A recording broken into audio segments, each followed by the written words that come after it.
que frio da bexiga. E está mostrando que vai ficar mais frio ainda essa birosca. Tenho que bolar uma engenhoca urgente. You know you want it. Fala povo que tenta fazer. Hoje vou fazer um esqueminha de boa pra aquecer o corpo, pois de frio já basta a vida. Pesquisando na net, vi uma tal de lareira ecológica.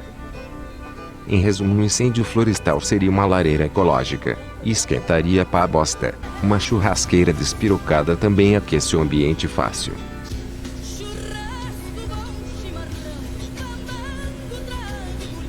Mas no meu caso eu quero só um foguinho básico pra fugir do frio.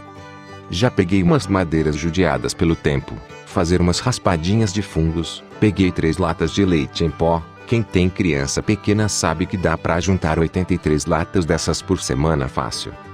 Faz a famosa medição no zóio mesmo, pois quem não mede, não sabe o tamanho que tem. Faz aquele corte profissional de costume. A caixa montada ficou assim, toda feia e cabulosa. Mas relaxa, meu problema é o frio e não para ver quem faz a lareira mais bonita do mundo. Alinhei as latas e enchi de pedra em volta. E agora vem a parte do teste. Eu peguei álcool no posto de gasolina. Foram R$ 357 em 5 litros. Pra você que está vendo o vídeo em 2023 vai ver que é barato.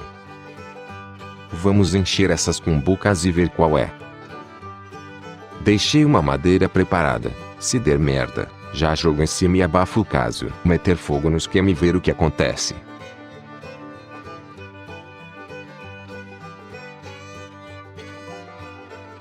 Funcionar funcionou. Até esquenta o ambiente legal.